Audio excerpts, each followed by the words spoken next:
O islamismo é uma religião nascida na Alta Idade Média e que tem como figura central o Maomé, o grande profeta da religião islâmica na Idade Média.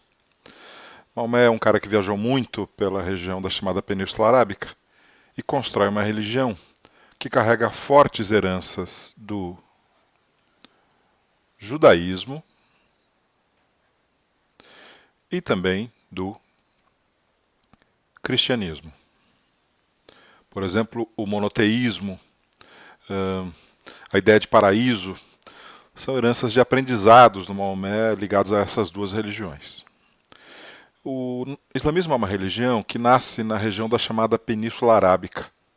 Maomé é um cara oriundo desta cidade aqui, a cidade de Meca.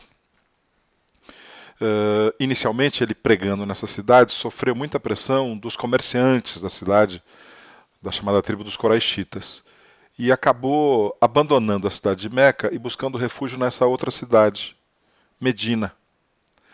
A saída do Maomé de Meca para Medina é chamada de Hégira, e ela marca o início do chamado calendário muçulmano.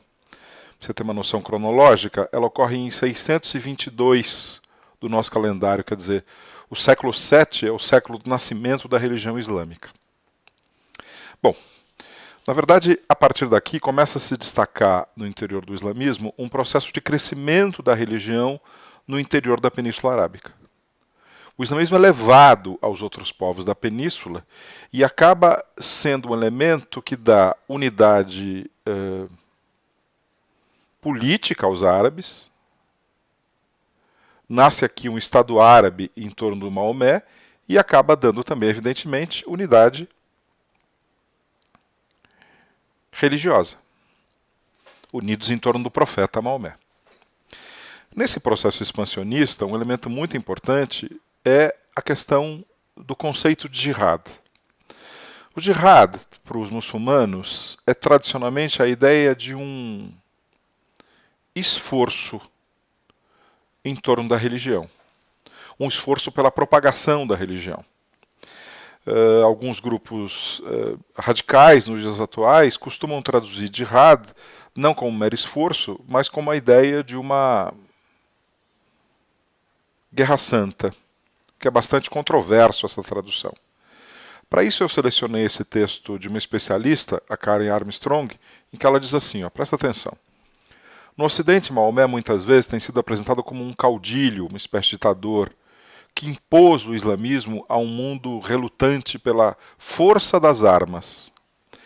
Olha o alerta, a realidade foi muito diferente. Maomé desenvolveu uma teologia da guerra justa no Corão, com a qual a maioria dos cristãos concordaria. E jamais obrigou alguém a converter-se à religião. Não há obrigação da conversão de ninguém. Na verdade, o Corão é claro ao dizer que não deve haver compulsão em religião. No Corão, a guerra é tida como detestável. A única guerra justa é a guerra de autodefesa. Às vezes é necessário lutar para preservar valores decentes, como os cristãos julgaram necessário ao lutar contra Hitler na Segunda Guerra Mundial. Então, é preciso tomar cuidado com esse conceito de jihad, a ideia de um esforço pela fé, às vezes traduzido como um conceito de guerra santa. Bom, outras marcas da religião islâmica está na ideia da peregrinação a esta pedra aqui, chamada de Kaaba. É missão de um muçulmano tentar peregrinar a cidade de Meca ao longo de sua vida e fazer as orações em torno da Kaaba, que é um conceito vital de unidade em torno da religião islâmica, a busca da peregrinação à cidade de Meca. Agora, uma outra questão religiosa importante é que o islamismo acabou se dividindo em dois grupos importantes ainda na Idade Média. O grupo dos xiitas, que seguem exclusivamente o Corão como livro sagrado. O Corão reúne os ensinamentos do Maomé. Corão, também chamado de Al-Corão. Só que, depois da morte do Maomé, foi escrito um outro livro chamado de Sunna, ou Al-Sunna, que tenta interpretar um pouco a biografia, a vida do Maomé. Os sunitas aceitam Sunna e Corão como livros sagrados. Os xiitas exclusivamente o Corão como um livro sagrado.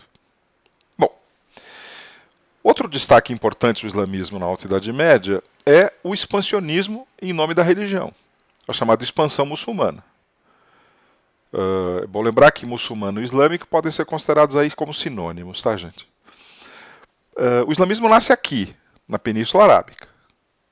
Mas, ao longo da Idade Média, foi levado a vários outros povos, chegando inclusive aqui na Península Ibérica.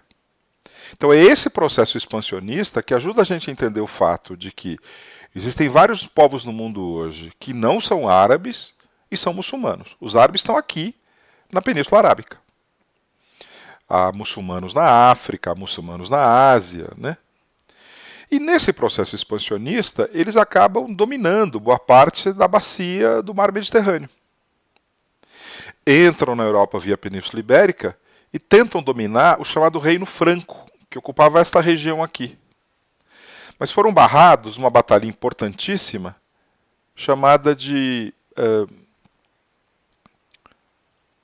Batalha de Poitiers, quando os francos conseguiram impedir o avanço dos muçulmanos em direção ao restante da Europa. Bom, mesmo tendo sido derrotados em Poitiers, montaram um vasto império no Mediterrâneo. Então, eu selecionei aqui um texto para pensar um pouco nesse império que eles montaram no Mediterrâneo.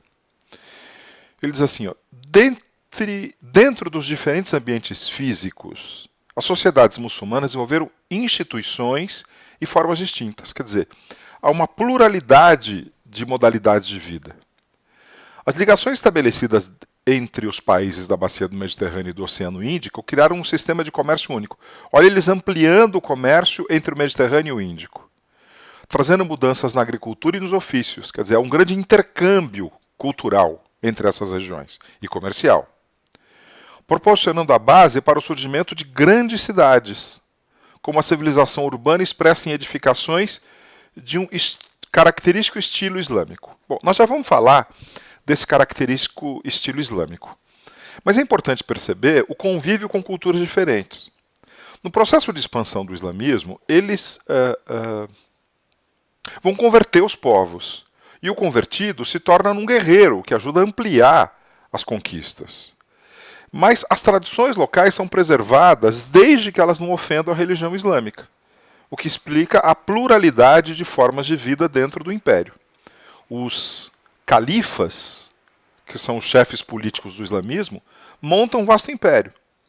Depois ele acaba se fragmentando em vários reinos árabes, mas há um grande convívio entre essas regiões. Nesse convívio, o desenvolvimento cultural é um dos destaques da sociedade muçulmana. Aqui a gente tem um bom exemplo para entrar no assunto. Isso é uma catedral, mesquita, localizada na cidade de Córdoba, atual Espanha. Na verdade, originalmente é uma mesquita.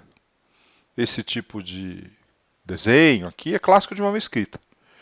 Entre os muçulmanos, tradicionalmente, é proibida a reprodução de imagens religiosas.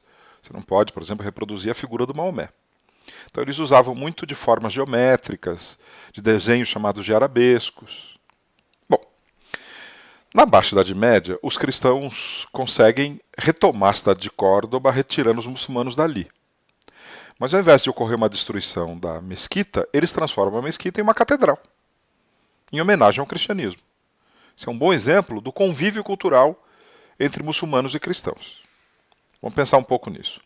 A cultura muçulmana tem vários destaques durante o seu império medieval. A gente pode destacar, por exemplo, a produção dessa obra aqui, ó, As Mil e Uma Noites, uma obra de intensa repercussão na cultura ocidental.